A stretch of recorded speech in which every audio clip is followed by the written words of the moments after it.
Hey folks, it's Liam here. Just wanted to let you know that about halfway through this episode, Charles' audio quality is going to change, and that's on me. I goofed, but we didn't want to re-record because we'd miss all the genuine interactions that end up happening. So, sorry, but hopefully you enjoy the episode anyway. Roll me a story.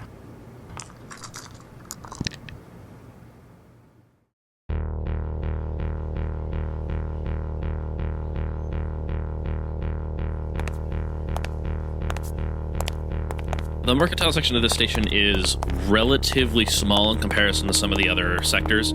You have the docks, the largest sector of this. You have the residential area. You have the industrial area, which is probably the bulk of this area. You've got the industrial section and the harvesting section.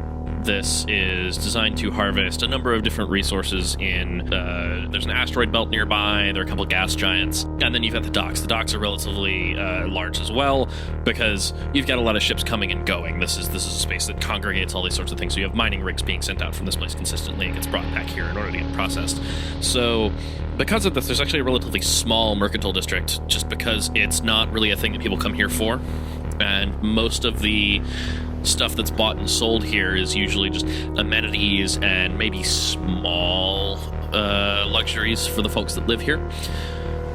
What exactly are you looking to find in the mercantile district? What kind of things are you looking for in order to try and build this disguise? Looking for casual clothes. This needs to be probably a simple disguise. So looking for casual clothes, some kind of like fashionable glasses to change the shape of her face a little bit when people look at her, and I think also hair dye, if we could find something like that. Okay. I think those three things will make her pretty unrecognizable immediately. Okay. Do me a favor, make me a roll on the D20. To make this a bit nested for some of these things. So give me one roll, okay, and we'll see where you go with each of these. I don't add anything? Do you have any skills that would get involved in this? I don't think so. Fleet of foot, surging confidence. I don't think you have anything that would particularly add to this. Okay. So yeah, I will say this will count as an intellect roll, which means that you don't have any edge on it. But yeah, that's the one thing I don't have edge on. That is it's a 10. That's a 10? Okay, so casual clothes are fairly easy to find, and glasses are interesting. Glasses are, on one hand, relatively easy to find, but you also find more commonly, and this is a thing you notice as you kind of witness the people walking out and about, that there are certain kinds of visors and helmets that are actually semi-common around here that would also hide Cara's face as well. This is a mining ship after all, and there's a lot of coming and going. Folks with helmets for multiple different environments, being out in EVA, being in places where they will need something that can polarize on the fly to adjust to quickly changing lighting conditions and such. These are semi-common on a station like this, so something like that is also a possibility. That might actually be better. Yeah. I'm thinking, because if I want to make her look not like Cara, giving her equipment that's pretty standard to the working class is probably a really good idea, because nobody's going to look at someone with a quick changing UV filter visor and think that that person is nobility. This is an excellent point. It also means that you could look at things from a casual perspective rather than be like, hey, look, let's put her in, a fairly casual shirt and like chinos or something like that over her envirosuit. You could instead put her in workers' gear, right? So some of the tougher pants out there that are probably, heavier cloth, and potentially like a mining jacket as well. Those are not necessarily hyper cheap, but they're not hyper expensive either to get a decent set, because again, that's what the station does. It's a thing that needs semi-consistent. Yeah. upkeep and I'm maintenance looking and for replacing. something like kind of shabby on that front, but also like fairly rugged, like something like a Carhartt kind of thing. Okay. Yeah, so we'll say she's got a jacket at this point. We'll also say that she's got a set of... She probably doesn't need the boots because she's already got something like that built onto her Enviro suit that'll pass for that, but she's got a set of these, like, workers, like, kind of cargo pants of sorts that fit her now.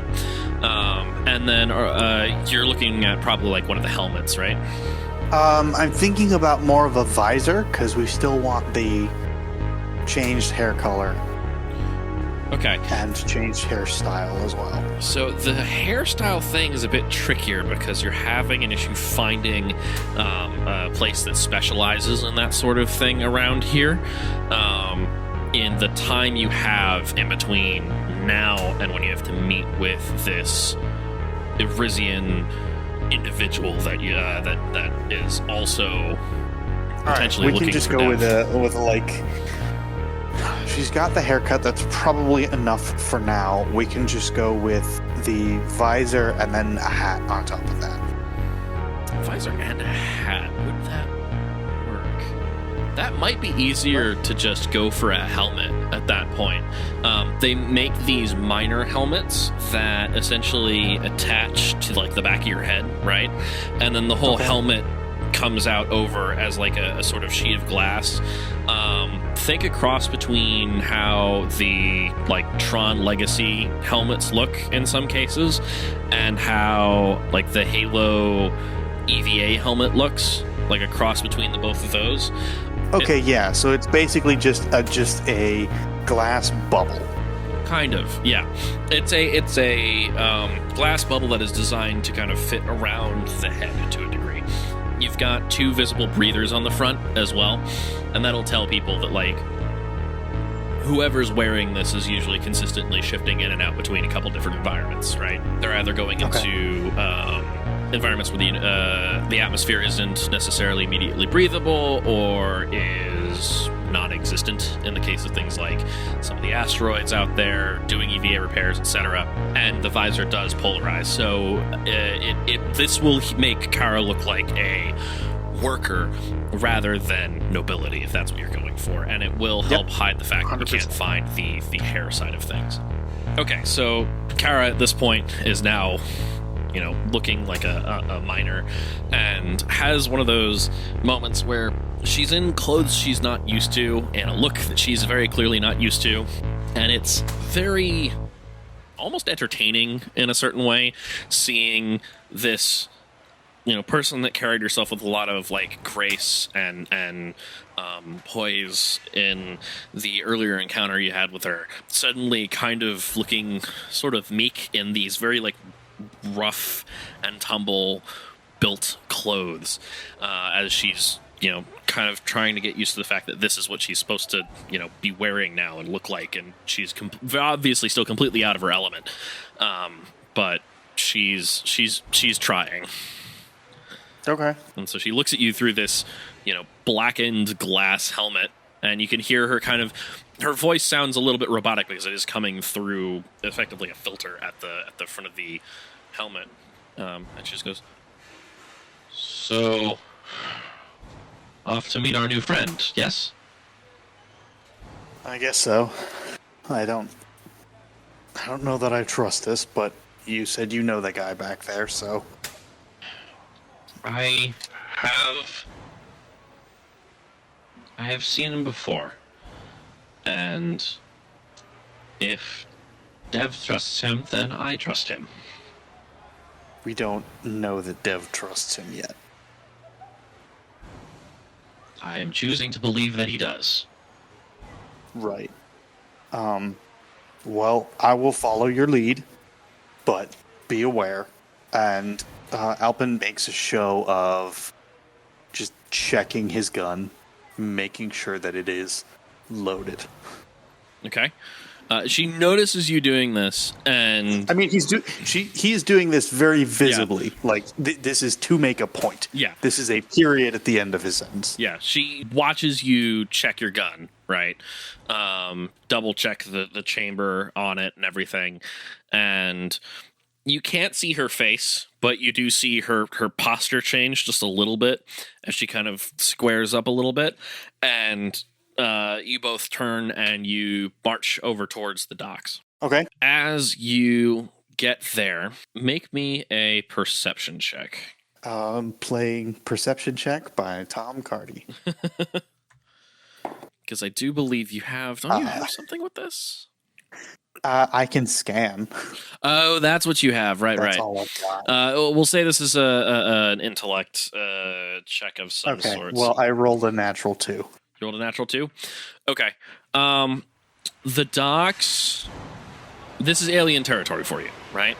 Some of this you get from your spacer experience, but also this is new territory for you, and it's still been a hell of a day, and it's only been about like 4 hours since you went from, hey, I'm like getting into this sneaky gala place, and the woman I was hired to shoot is now, standing next to me, has hired me to bodyguard her. Things have gotten very complicated. This is messing with your head a lot. It's been like 3 hours since I was pointing a gun at her. Exactly. And this kind of messes with your head a little bit.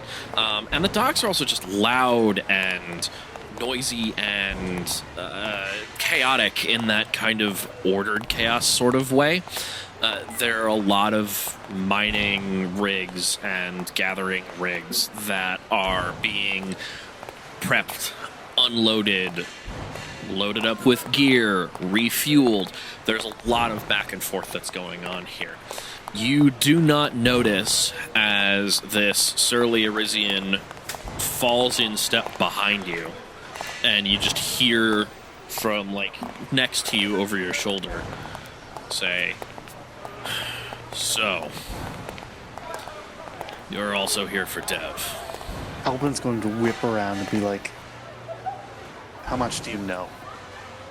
He grabs your shoulder and turns you back around and gives you a nudge and says, "Keep walking or you'll create a scene." Did you also get the message from him? No.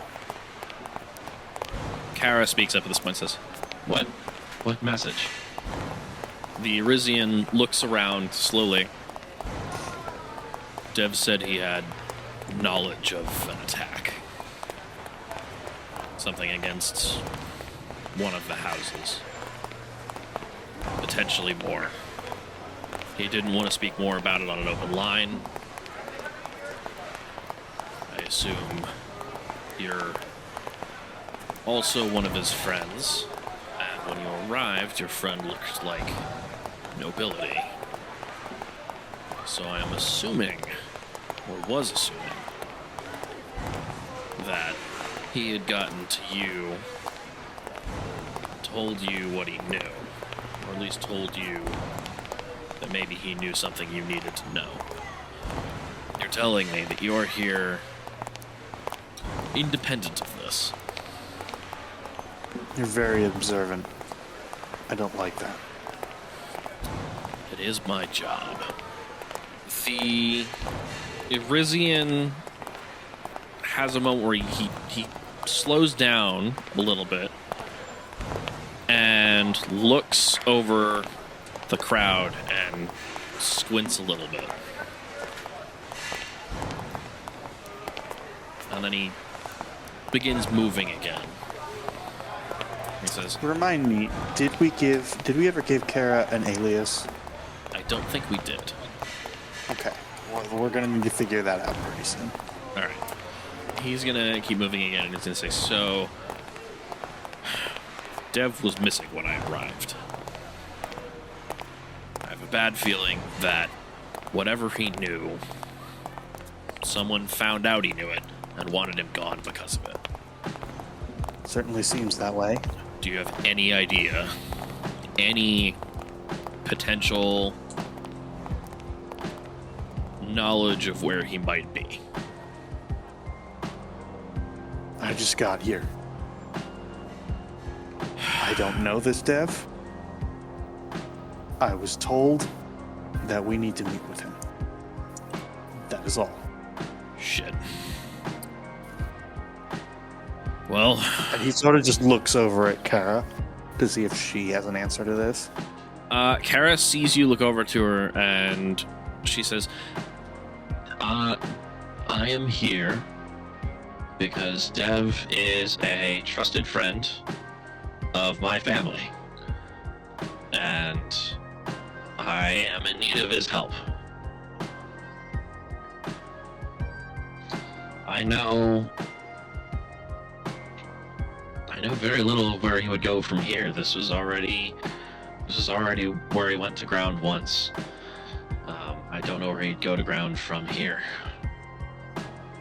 The man had contingencies within contingencies. Have you searched his apartment yet? no. Cara turns to look at you. Perhaps we should have a look, just in case. I have a feeling he might already be dead. Cara, despite the outfit hiding her, looks like she almost pauses for a minute, and you can tell that this is kind of shaken her a little bit. For the Arisian says, I doubt it.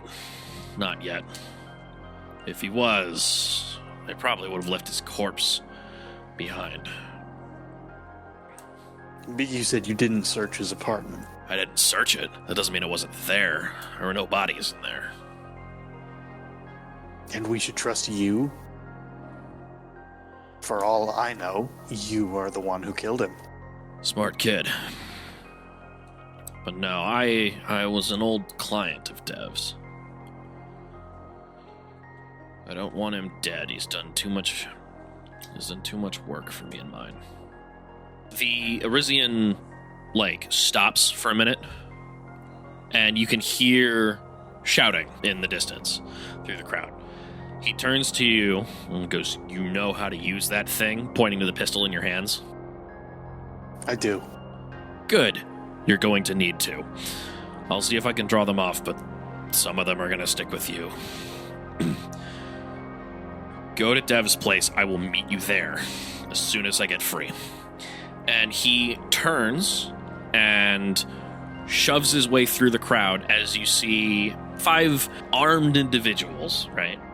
2 of them with rifles, 1 of them with a shotgun, 2 of them with a pistol and a knife in each hand. And this Arisian throws out a hand, and a blast of concussive force pushes forward from his hand and throws them off balance before he draws a gun and sprints off towards the rest of the crowd. The couple that managed to stay on their feet start chasing him and begin to return fire. 2 of them, the one with the rifle and one of the ones with the pistols, turn and pivot towards you.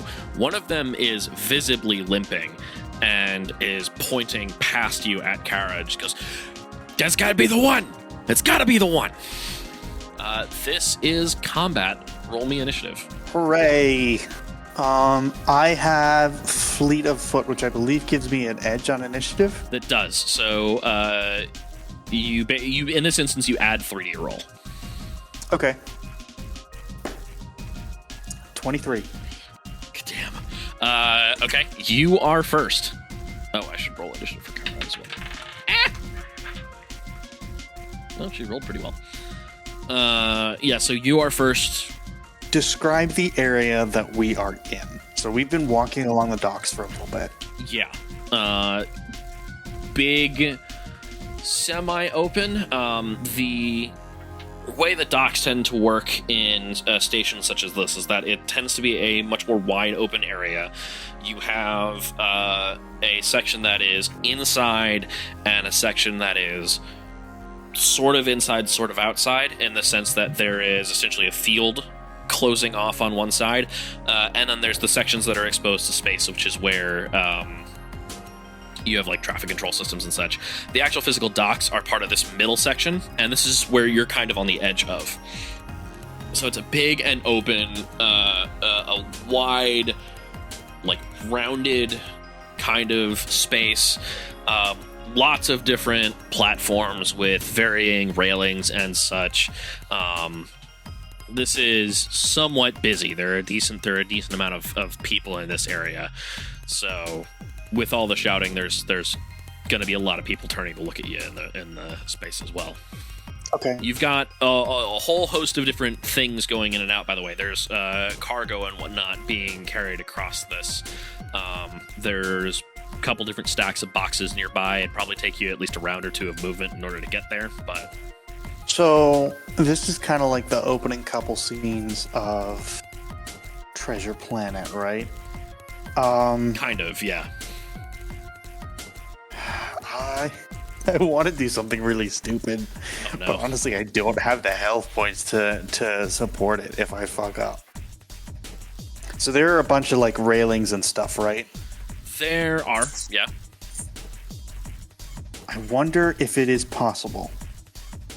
The gravities here is normal.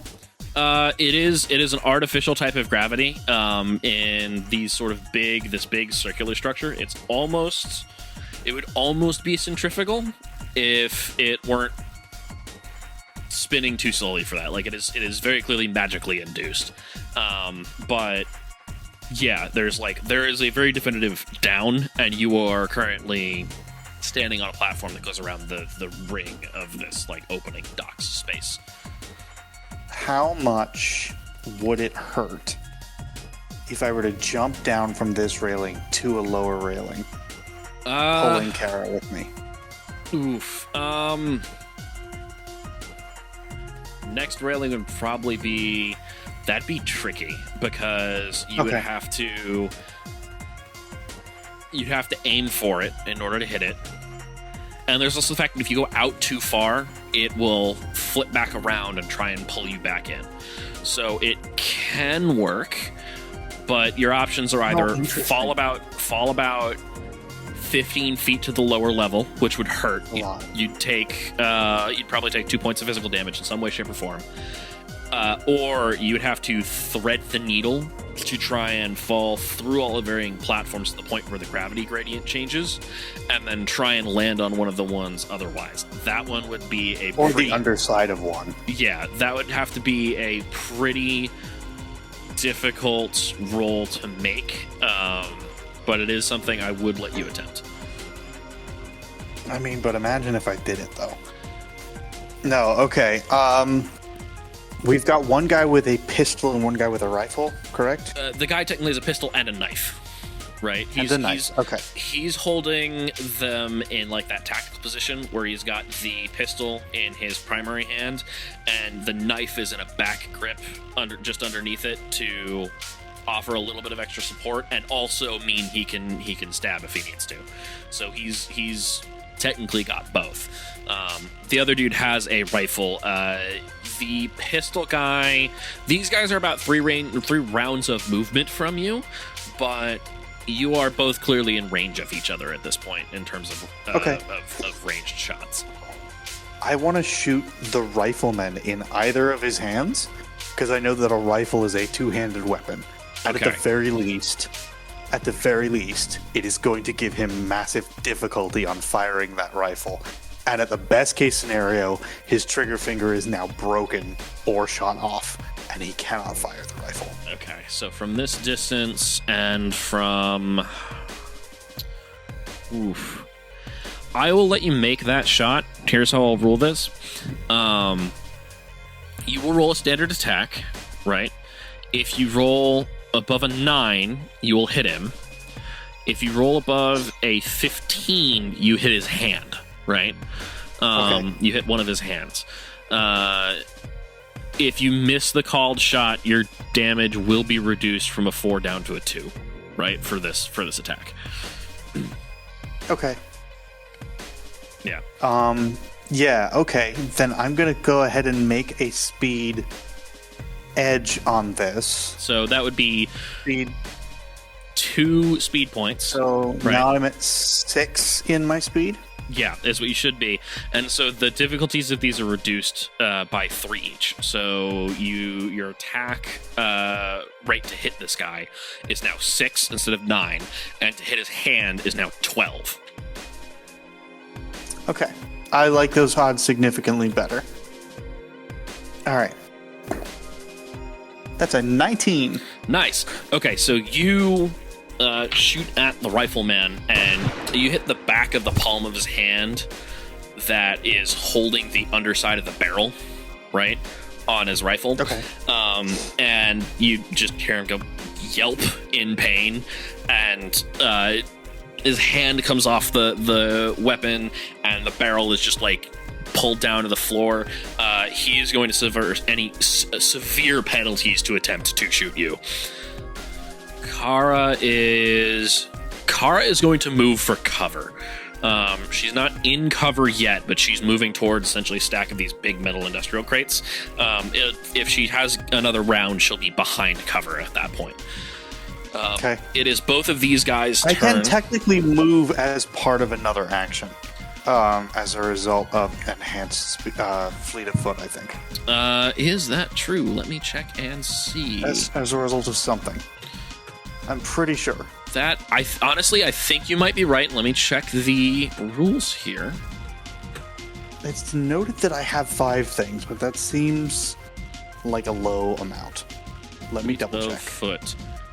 You can move a short distance as part of another action. That is a thing you can do. Yes.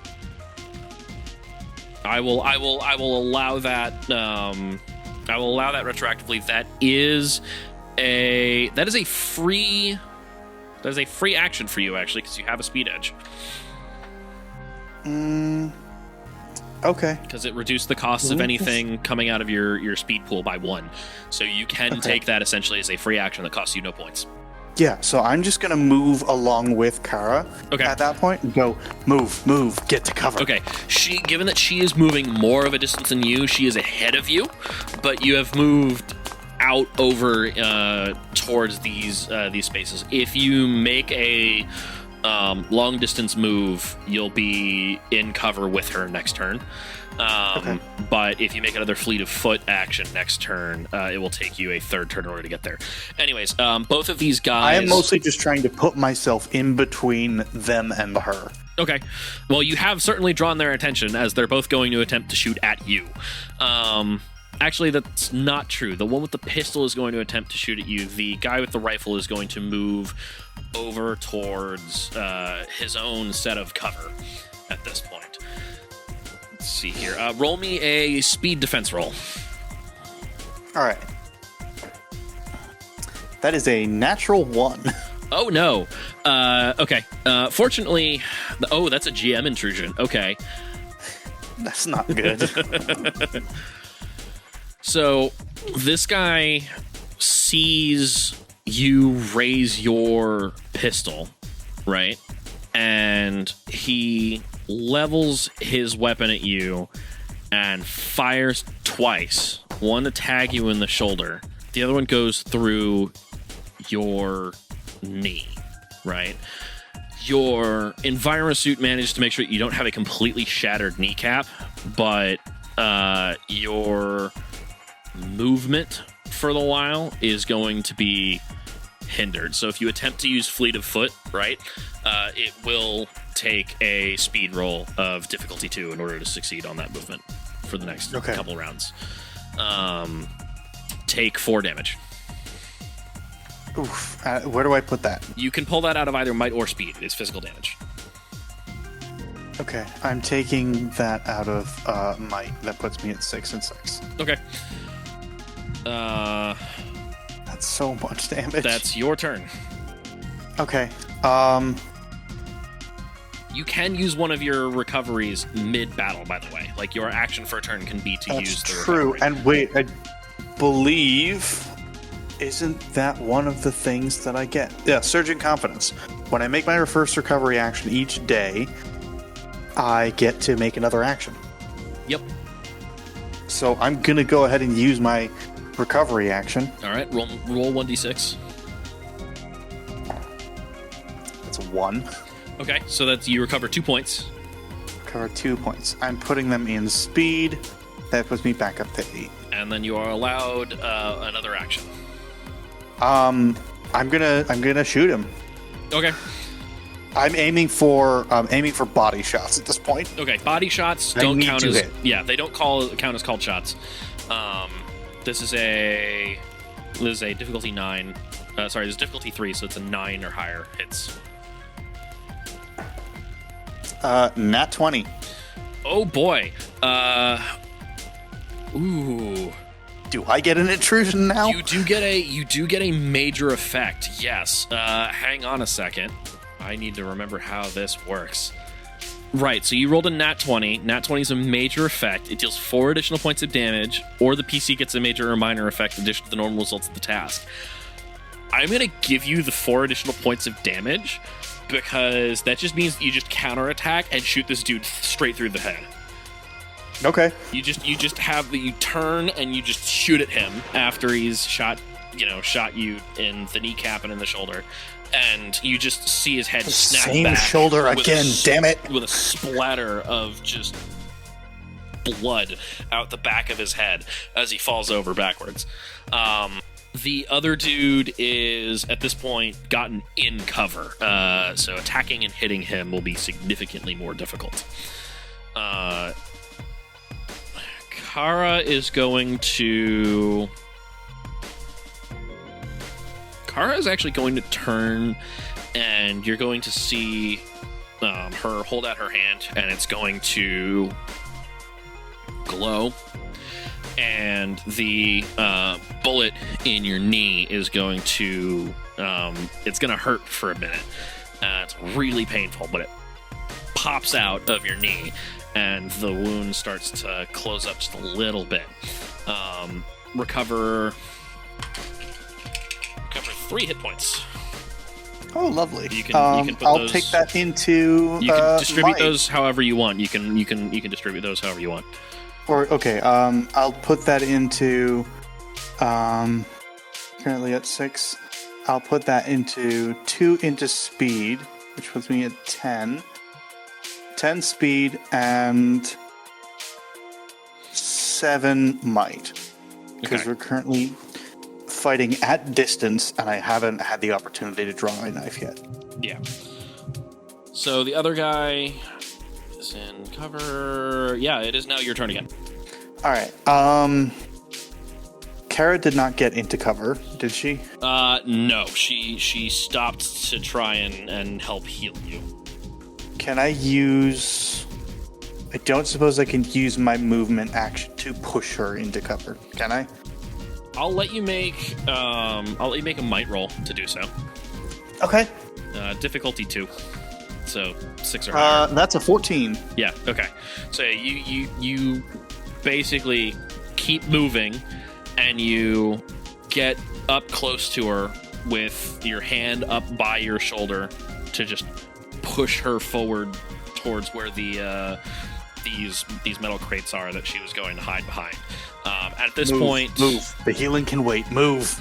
Yeah. So she doesn't argue, and she is in cover. You are just outside of cover. So yeah, it is your turn. Okay, my turn again. Yeah. Can I ready my action? Is it possible to do that? What do you mean? Oh, like prepare in case. Like hold an action. Yeah.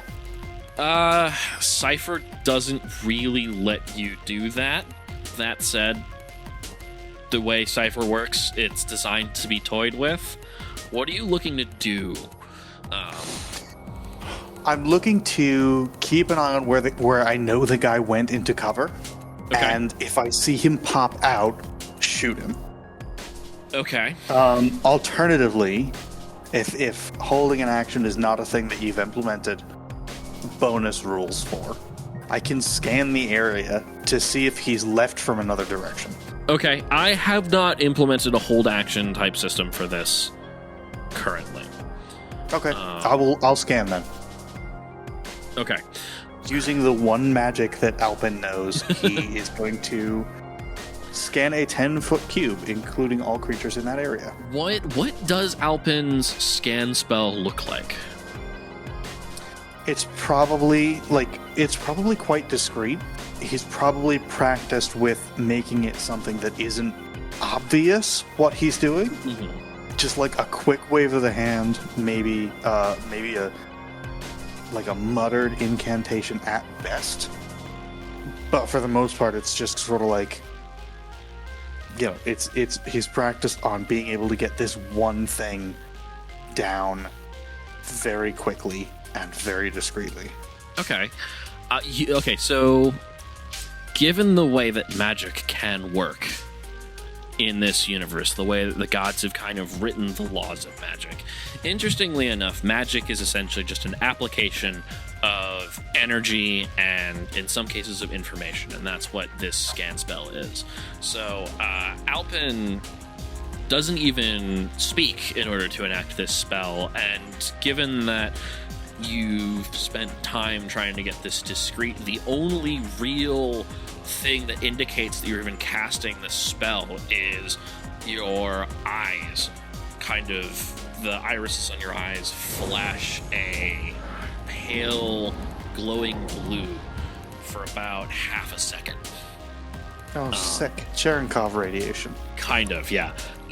You focus on the spot that you're looking to scan, and the guy that is in cover at this point is in fact moving around the cover to try and come around you guys. Okay. So you can see that. He will in fact continue to move. That will be his main action. So yeah. Okay. It is now your turn again. Based on the direction he's moving and the shape of the cover, I'm gonna go to where I know he's gonna come out of the cover. So move towards that area so that I can give a drop on him when he pops out. All right. As you go, Kara's just gonna kind of hunker down and stay back behind the boxes, given that you've mentioned you should do this, and so you move around her and you ready up. The dude's action is spent getting out of the cover to try and flank you, so he comes out of cover and is still like you see it. He's got like something wrapped around his hand, and he's kind of tying off the last bit of a bandage with a bite from on like a gauze or a cloth strip of some kind around his hand, which is already soaked in blood. And he's holding his rifle in the other hand, and he turns around, turns this corner, and is just standing face to face. And there's that moment where he spots you, and there's that complete look of just like, oh crap. It is your turn. Do what you will. I'm gonna shoot him. Okay, roll me an attack. 20 again. Yeah, no. Again, this is another instance where you just plug the dude straight in the chest. Nice try, asshole. And he just falls backwards and hits the ground. And it takes a minute for him to die. You can kind of hear the like choked sounds of him. I'm not even gonna wait that breathing long. his last breath. But yeah, like he's very dead. I'm not even gonna wait that long as I go back to Kara, grab her hand, and I'm like, come on, move. We're getting out of here. Okay. The crowd around you at this point kind of parts as you all begin moving, because, you just shot two dudes that tried to come and shoot you. You notice that there are a couple of alarms going off in the distance, but nobody really gives you much trouble given the display that you just went through. Where are you headed? I think we're going back to the apartment. Okay, you head back to Dev's place. As you get there, roll me an intellect check for seeing if you've been followed. 11. Okay. You haven't been followed by any of the others, but you do spot at one point as you're going, you do spot the other three guys from earlier continuing to prowl around, and one of them is shouting about like, hey, find that elf. All right. They are not looking for you. They are still looking for the other guy, right? So you managed to slip past them relatively undetected. I'm still going to attempt to give them a wide berth. Yep. You don't have to do too much. You duck behind a corner and they run on by. And you make it to Dev's apartment without incident.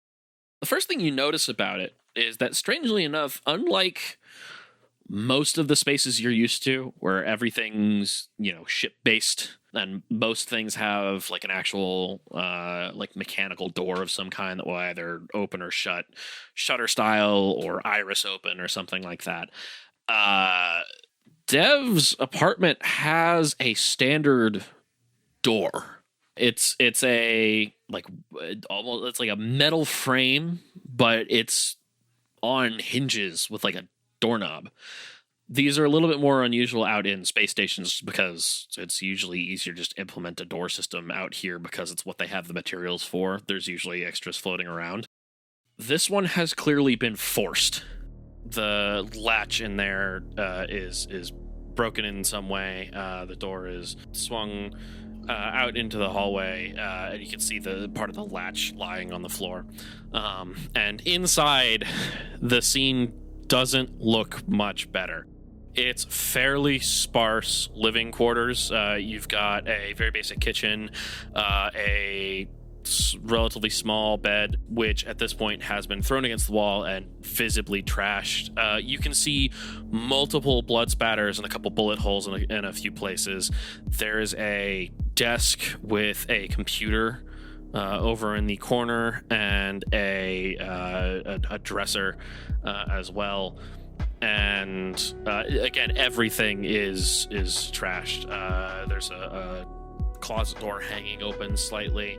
The computer looks like part of it may have been destroyed, but it, the place is an absolute mess.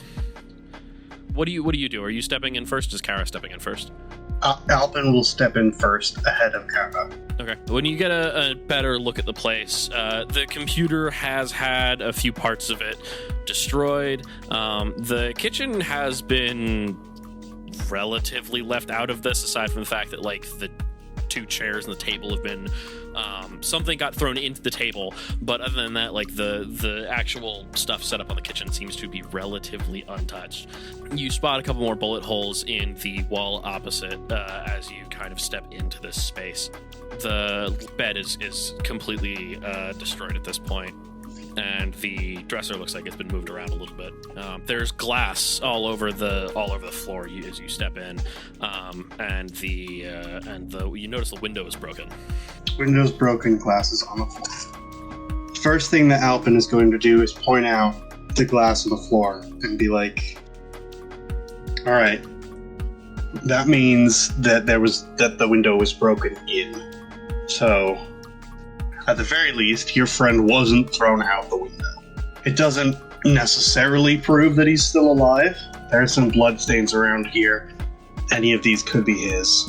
Yeah, she's staring at this whole thing in horror at this point. You have mentioned that he, it doesn't prove that he's not dead, but you can at least tell that he didn't get like thrown out a window or anything. He like someone at least came through the window first into the room. Yes, she's slowly kind of starting to make her look around. This is nothing necessarily new to Alpin. Living out in space in sort of... Spacers probably try to make things as livable as possible. But that doesn't necessarily mean that there's no crime, or even a low amount of crime. He's probably seen his fair share of violent break-in scenes.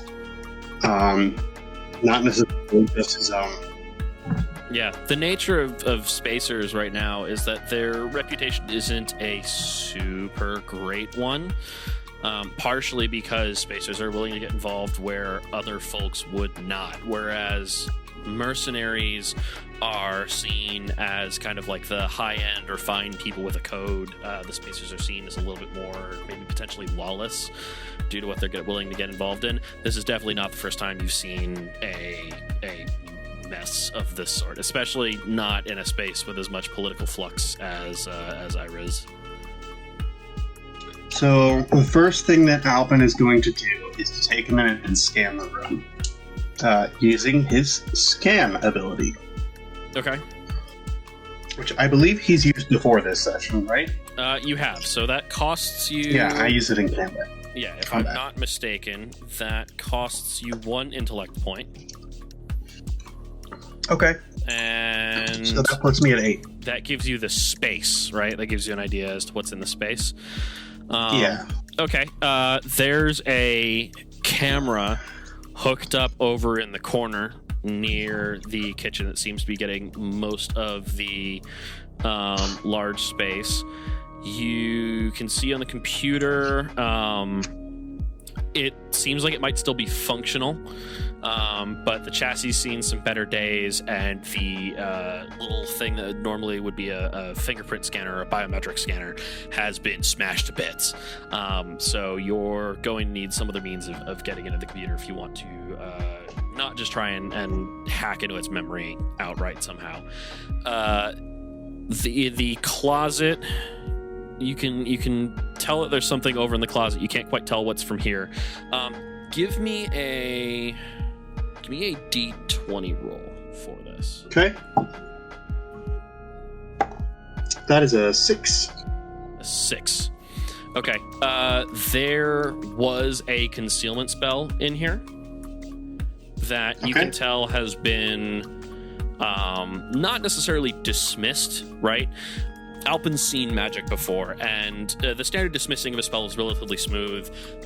It might not necessarily leave as many traces here if it gets, pulled apart correctly. In this instance, you see shreds of like the mana from this concealment spell mixing around, and a couple other bits and pieces that you can't immediately figure out what they are. But there was definitely a concealment spell here at one point.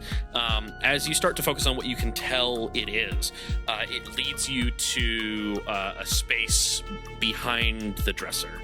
There's something in the... there are 2 things in the closet you can tell. One seems like a box of sorts, and something else is up above the doorframe. Then there's this thing behind the dresser. You can't quite immediately see because the dresser is in fact in the way. But there's something. Okay, so something above the door frame, something behind the dresser, the camera in the kitchen. What else? You pick up the bullet holes. Okay. Do I learn anything about the blood spatter? Yes. You can detect a human, an elf, and an orc have been here. There's an Orcayan, like one of the larger size blood spatters is actually Orcayan, which confuses you as to why an orc would be here. Your friend Dev.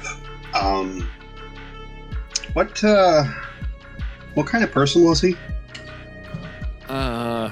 Old soldier. Race. I mean. Oh, human. He was human. Human. Okay. You do note that there is not enough blood here to showcase a human getting killed. Like, a human has not bled out here. As you pay attention, actually, the human blood trail heads towards the door. So he is going to point towards the largest spatter of human blood, and with his finger sort of follow the trail out the door, and just be like, that one's him. So he is alive? Maybe alive, maybe been dragged out of here by force. That is concerning, but hopefully we don't have enough information on any of this stuff yet. Right. Is there anything else you can tell from this? We've got security camera, computer, He points at each of the things in turn. Something behind that dresser over there. Let's hang on. Let's go check out the stuff in this room first. The main part of the room. He goes over to the security camera and checks that out. Okay. Its feed is not encrypted, so you can pull and tap into it. You see a human messing with a thing behind the dresser. You can't totally see what it is when the window caves in, and an elf ends up landing in the room. It's hard to tell because it is a security camera. It's more about capturing things fast than capturing things hyper clearly. But Right. You do figure out pretty quickly that, hey, this is an Arisian elf. It draws a blade, gets shot a couple times by Dev as Dev turns around, messing with, there's some sort of thing behind him you can't quite make out on the wall. And he gets 2 shots off on this elf before an orc comes pulling in through the window. And this thing is massive. There is a quick struggle where the orc... the elf is at this point injured, falls back on the bed, and the orc goes after Dev.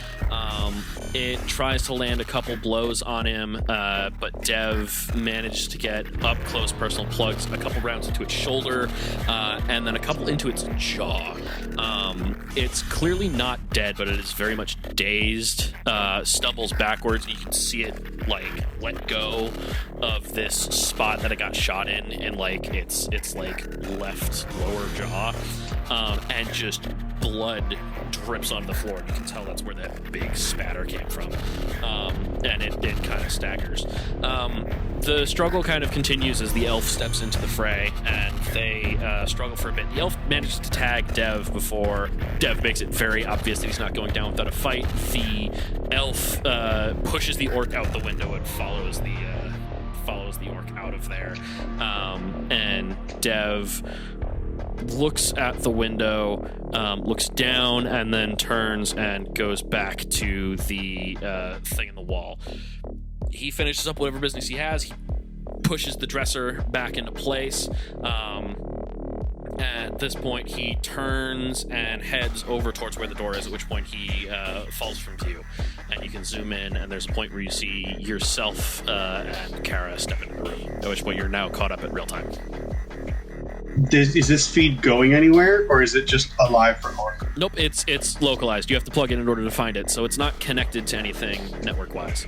Okay. I turn the camera off and take the memory unit out of it.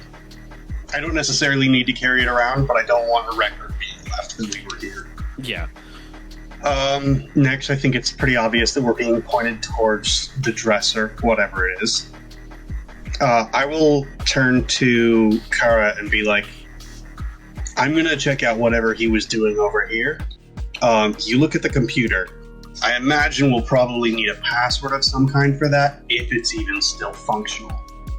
So, see if it still turns on. Okay. She walks over to the... Actually, she'll see you pull the camera off of the wall, and the first thing she'll do is she'll pull the helmet back on and rematerialize it's over her face. And she'll walk over to the computer and power it on, and very quickly goes, Well, you're correct. There's an error that the biometrics unlock is damaged. So it is asking for a password of sorts. Idiot tried to open a fingerprint scanner with a bullet. Maybe. Alpin goes over to the dresser at this point. okay. And looks at that. I'll assume you move it out of the way at this point. Yeah, if he can. Yep. It's heavy, but it's not immovable, obviously, given that you saw Dev move so it. if it's a little bit heavy, he's going to be like, hey, give me a hand with this if you can. Cara will walk back over. The two of you push it out of the way. There's a like safe of sorts in the wall. There's like a wall safe behind this thing. Really? Man, this guy... What's next? A safe behind a painting, too? So I'd like to take a closer look at it. Okay. It has a keypad on it, and also a unlike most things where it's just like here's a keypad and like a fingerprint scanner or something like that.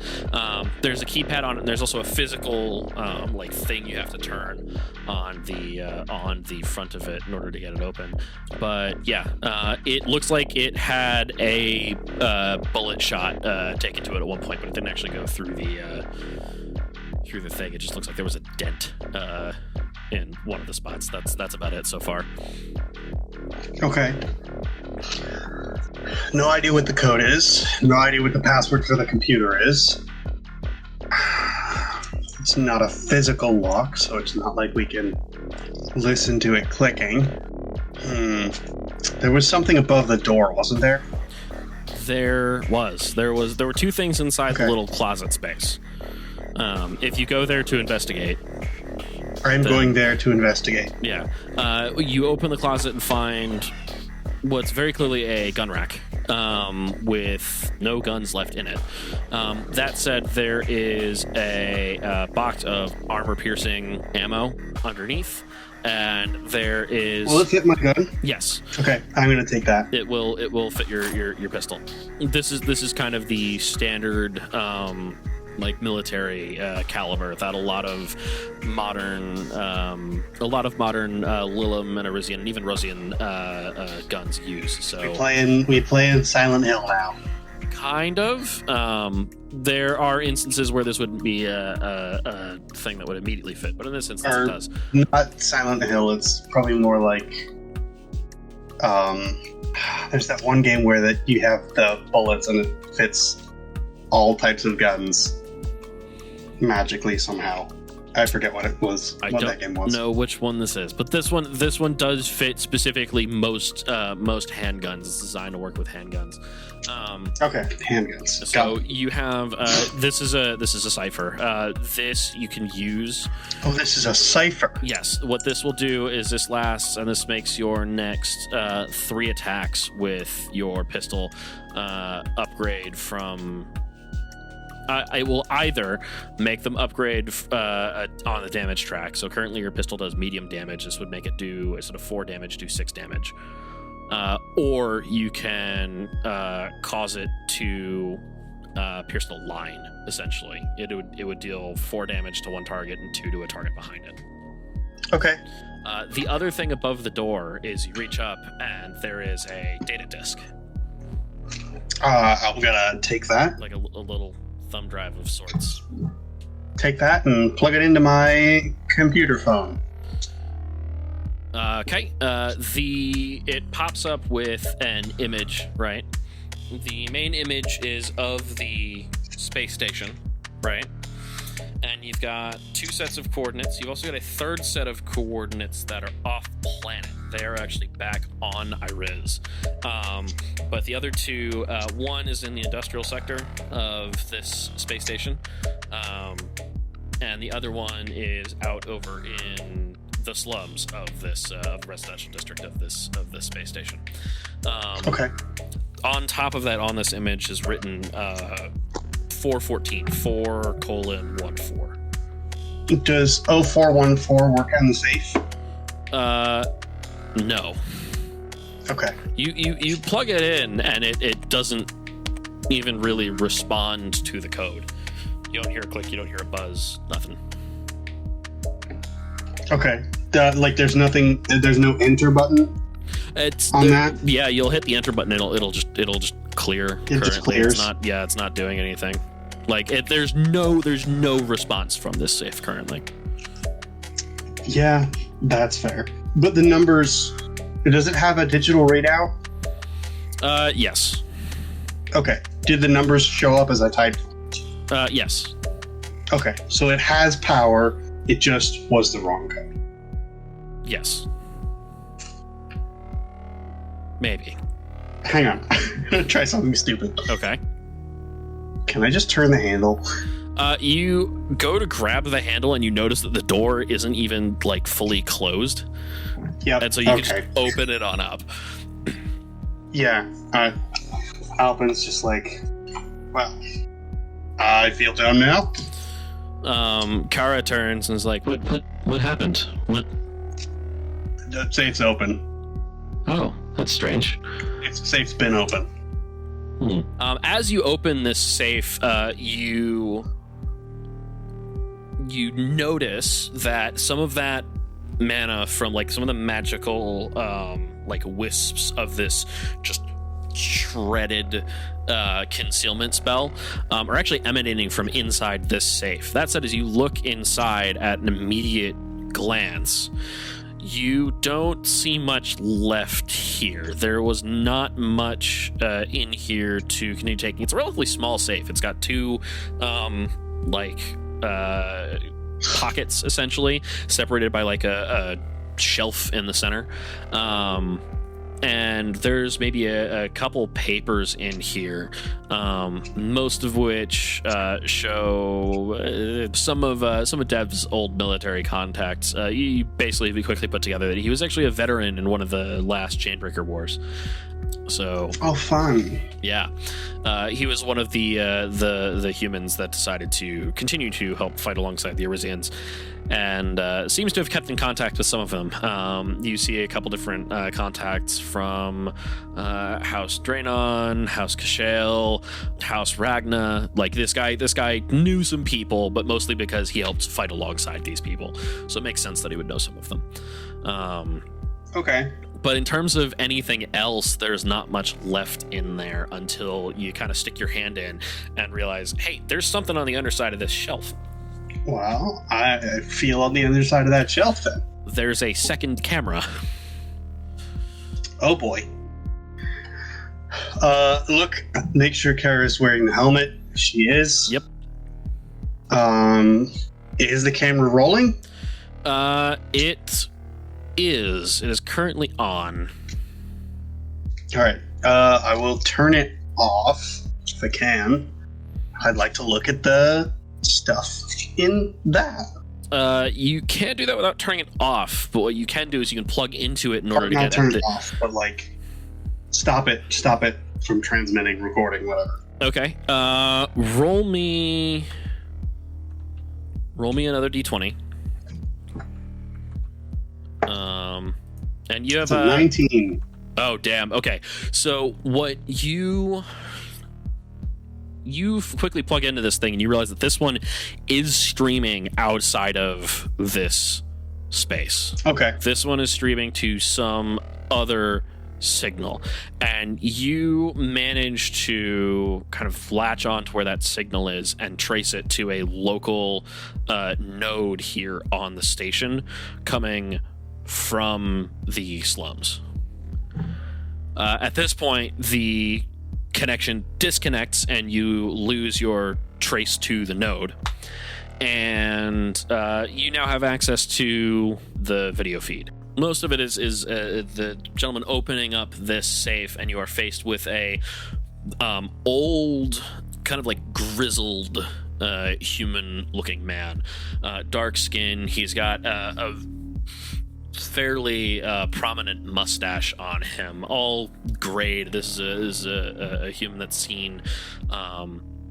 clearly seen a lot and is maybe not necessarily towards the end of his days, given that you know that humans in this setting, in this space at this point, can live to around 120-ish, given the advents of many different types of medical technologies. But this guy's getting up there in terms of age. He's definitely in like the latter stages of life.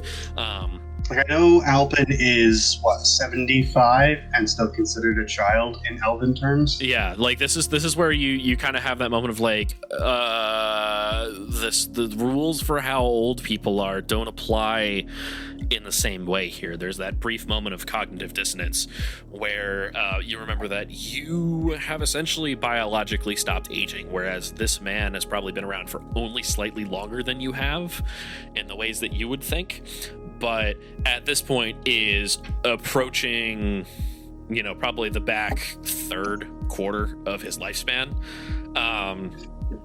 That said, he's wearing a set of what looks like heavily modified, like human military armor, modified with some Arisian components on it. And he is pulling out a number of different things, a couple different data disks. You think you spot a couple bars of platinum in there as well, and setting them into what's essentially a magnetic little bag of sorts, which he then takes and magnetizes to his hip. So he's pulling all of this stuff out of the safe. At which point he stops and he looks at the camera. And you hear him say, Ragna is next. This is bad.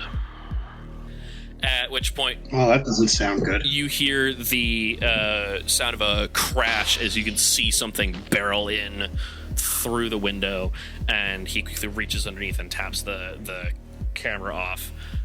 And you can also see Amard, his other hand having gone to his hip to draw his gun. The feed cuts out there.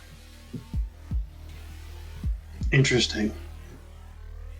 So when was it restarted? There's no footage after that? The next bit after that has been a live feed.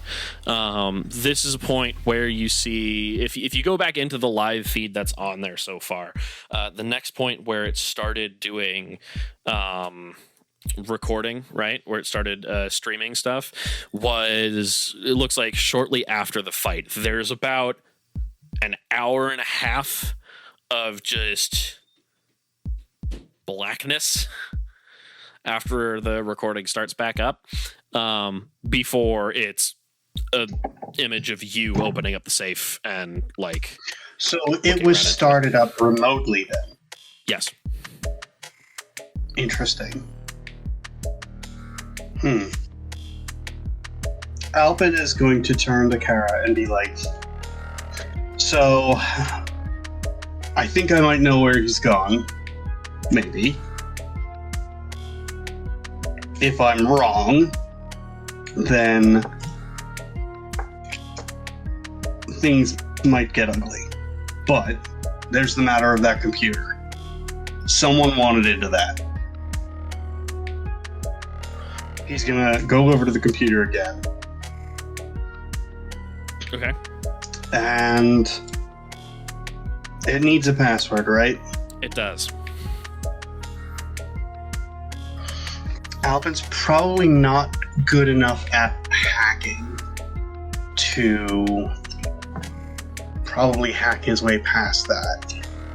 I'm gonna look through the desk and see if I can't find any sort of coded password or anything like that. It'd be real stupid for anyone to keep their password on their desk, but people do it for their personal computers. So, okay, maybe something like that. Give me another D20 roll. 18. Okay. You notice, you go through the desk, and you notice a couple different bits of paper that at this point, some of them have been mildly destroyed in the fight, because it does look like the orc's fist came down on the surface, and that might have been what crushed this biometric scanner into what looks like a lot of tiny little bits. But you go through these papers, and most of them are dealing with a private military contractor, the Kershaw private military contractors, a mercenary band. It shows a number of their different dealings, including a number that are tied to the Michaelis hegemony, whom one of your contacts is connected to. You don't find much else in terms of notes. That said, you do find underneath that there was a tripped panic alarm here. It has since been shut off. A panic alarm? Yeah, there's some sort of panic switch underneath the desk that you find that has been, it looks like tripped and then forcibly deactivated at a much later point. Tripped and deactivated. Okay. I presume it's one of those things that's not trippable again. No. Okay. And is there any way I can follow that to like what it might? Probably not, huh? Not currently. That said, looking at it, you suspect that it was deactivated sometime between Dev leaving the space and you arriving. And you do have some security footage you can try and go back through if you'd wish to try and see what's happened. I want to try and find that. Okay. You go back through things, and after jumping back and forth between things, I'm doing a binary sort to get to that moment. It's tricky because you don't notice anything until a moment where something kind of briefly moves on the desk, at which point you notice that there's sort of a shimmer in the room. Active camo. And yeah, you notice a shape moving throughout the room a little bit. It looks like it gives a quick sweep and then turns and leaves. Okay. That could be Dev.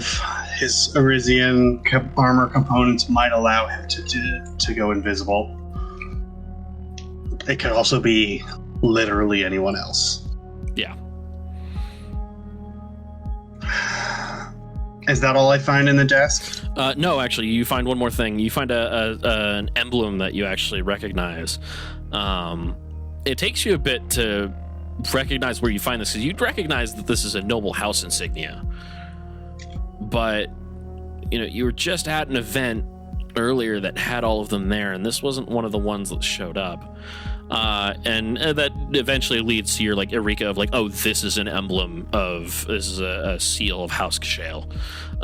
You know that. Now, in fairness, I also wasn't paying very much attention to the emblems at the party. They were the only one that didn't show up. Okay. They were one of the only ones that didn't show up in a hugely formal capacity. Minus again also House Pendragon, but that doesn't count because you met Zoya, so you know that there was a presence there. House Kashale had no presence there that you could tell. They were not around. I pocket the House Kashale emblem. Okay. I will try Kashale on the computer. See if it takes that. It does not. It Damn. Does not allow you in. Okay. Well, I don't know the password. I'm assuming you don't know the password. Did you find anything in any of the varying searches that might help us? A lot of documents. Nothing particularly useful. You've got a set of coordinates, and you have that image with the. I guess I could try 04. I guess I could try 0414 on the computer, but that seems unlikely to work. Remember, it's not written out that way. It's written out as 4/14. It's not written as 4/14. It's written as 4:14. Oh, 414. Yeah, 414. 414. Okay.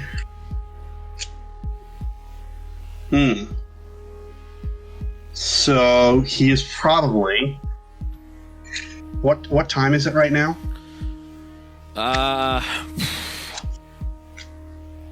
Rounds. The immediate thing you notice is it's probably not a time thing. All the clocks in the room are set to military time. So it's not a time of day type thing. If it's 4 minutes, 14 seconds, it could be distance. It's one thing it could be. Although I don't know that they would measure distance that way. Are we on a planet or are we on a space station? You're on an orbital station. Yeah, I don't know that we would measure distance that way on a space station. Almost definitely not. Usually distance is still measured in, like, consistent units. You've effectively got you've got the galactic standard meter at this point. Yeah. What else is measured in time? Music? What else can you measure in time? A duration? All right. You're getting somewhere. I don't know, man. Is there 414? I try 0451 on the computer. It unlocked. No, I'm kidding. It does not. Okay. Cara looks at you like curiously. It's like despite the fact you can't see her face through the helmet, you get that like quizzical head tilt, and she's like, Why not? Why numbers? What? Where did you get? It's a common password. Don't worry about it. "Oh, okay." I got the numbers from this drive here. He holds up the drive that was on the top of the door frame. Mm-hmm.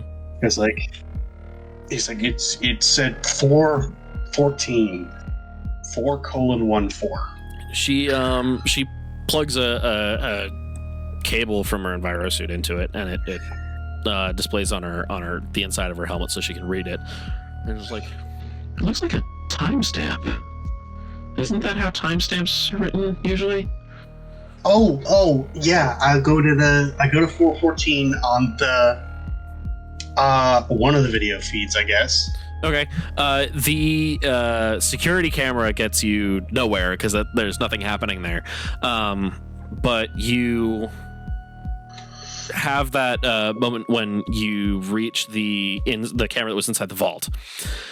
At which point, it's immediately on Dev. He takes a heavy sigh and he has that thing where he goes, "Ragna is next. This is bad." I'm going to type in Ragna is next into the computer. And it loads up, it unlocks, and left open on the terminal is a video file. Let's go ahead and play that. I'm sure that's fine and normal. All right, so the shakiness of the footage immediately tells you this is some sort of helmet camera. You hear the distant sounds of gunfire, roaring flames, and screaming getting clearer and closer as the person whose feed you're watching dodges through the shadows, avoiding patrols of armored individuals with guns. You don't get a clear look at them through the feed, though. The figure rounds the corner, and you are met with a scene of total carnage. A massive mansion is in flames. Armed mercenaries are dragging people from it, kicking and screaming before throwing them to the ground and shooting them in the head. Bodies are everywhere. You briefly glance over to notice that Cara is at this point rooted to this space and is shaking slightly in horror.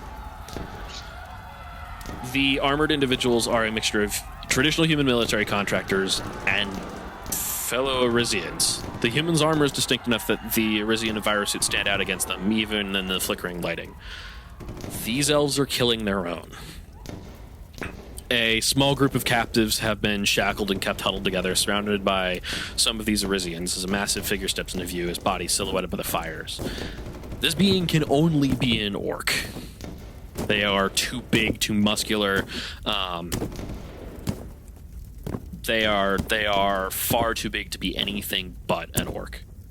The Orcaian grabs a weapon from one of the Arisians and turns to fire it into the mansion with a distinct thunk of a grenade launcher. It crashes through a window and explodes violently, eliciting more screams. The orc turns to hand the Arisian their weapon back, and his gray skin and dreadlocks are briefly illuminated by the fire before the camera ducks back behind cover. The orc rumbles, "How much more of this is necessary? I didn't get hired to shoot trapped prey." Another voice here speaks up. "The house must be fully illuminated. Continue until it is done. You agreed to the terms. As you skip through more of the footage, you witness the figure dodging back around the skirts of this compound and engage individual enemies, dragging some wounded individuals to safety. Their takedowns are brutal and efficient. In some of these flashes, you can recognize bits of the armor on the arms of this individual. It's the same as the man from the Vault's video feed. One of the rescued victims is shot during the course of their rescue, and once they are dragged to what would have been safety, they have stopped breathing. You witness the man that you are following carefully set them down and quickly check their vitals. There's a moment where they solemnly stand over the body, and you can see clearly around their neck a pendant with the crest of House Cashale inlaid into it. The man crosses this individual's arms, closes his eyes, and then reaches up and deactivates their camera. Your hand immediately goes to produce the insignia that you just picked up from the desk. It is one and the same. It is the same thing as the insignia from the video feed. There is even a few flecks of blood still left on it. Well, guess that explains why they weren't at the party. What? I don't understand. Why? Why are they being attacked? Good question. Sounds like I might have a lead. And an ally. We need to find Dev. Those coordinates, would maybe he be at... Two of them were here on the station, and I don't believe it's been long enough that he would have been able to get off the station. He has to be at one of them. Which one might he be at? The video feed was heading towards the slums. However, it's not clear if he's the one that reactivated it. If it's not him, we need to move carefully, we need to move quietly. Right. We need to not stand out. I want to check the slums. Okay. So that's where we're going to go. But you need a code name. I am not going to go around calling you Cara. That is too easy. What about Viria? That works just fine. Alright. It's the name of one of the house workers we have back on Nyriz. We'll use that for now until I can come up with something a bit better. That's perfectly fine. The slums, right? Yep. Let's head down there. But we are going to be careful. We are going to be discreet. Right. Do not let on that we know that anything is wrong. Well, I guess the helmet will have to stay on then. Indeed. Alright, so at this point, the two of you make your way to the slums. Roll... It's going to be more a luck roll than anything else. Give me a d20 roll. 15, okay. You catch it before it becomes a huge problem. But as you get into the slums, there's a number of different crowds moving through here, but these coordinates here lead to like a back alley of sorts.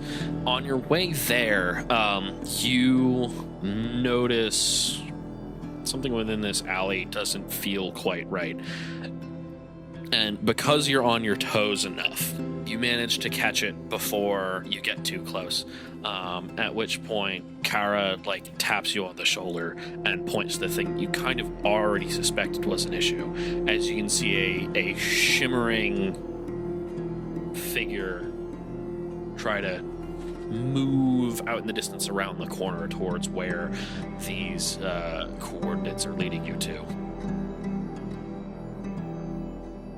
I'm gonna stay hidden stay out of sight of where the coordinates are, Okay.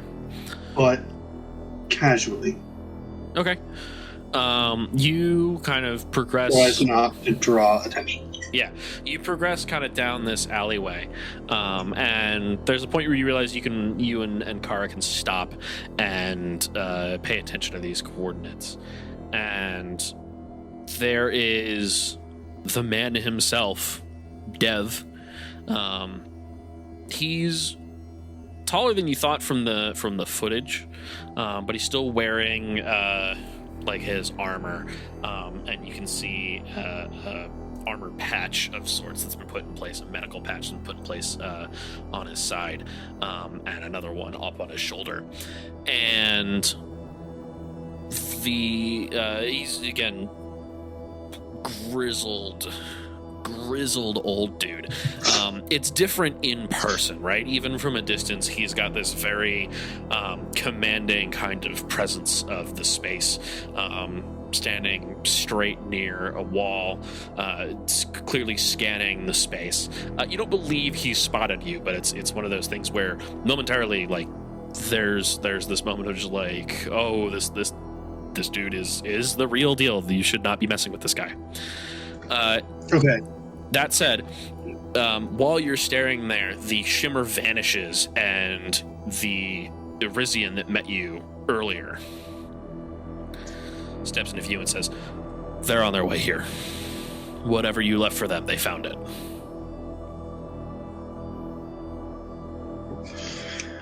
Alpin is going to nod and then step out of cover, holding up both his hands to show that he is he's not drawn his weapon. Right. He's not on the offensive. He motions for Cara to follow him. Okay. Cara steps out and also has her hands up, and then carefully reaches back and hits the switch on the back of her helmet, and it peels away and collapses onto like the back of her head. At which point she looks at Dev and she says, I was worried. I thought you were. I'm glad to see that you're okay. And Dev turns and looks at you and goes, I have been informed as to who you are. It is good that she has allies. Have you now? I know enough. Mm-hmm. I bring... Well. I'm sure you have seen the footage. Yeah. Yeah, no, I saw the footage. Then you got my message. We have much to discuss. There is much that is going to happen shortly, and I wish to prevent as much bloodshed as possible. Inside. We should not delay any longer. We'll be safe here? We will. Vish will have our backs. This has been Children of the Moon, an actual play podcast using the Cypher system. Alpin Endrit is played by Charles Payne, and the world and people around him are played by me, Liam Freeval. If you like the show, please give it a review and share it with someone you think will also enjoy it. If you want to support the show, you can find the soundtrack available for purchase at backspinzx.bandcamp.com or on our Patreon along with our other behind-the-scenes content. Our socials are linked below if you want to join in on the conversation. Thank you very much for listening, and we'll see you next time.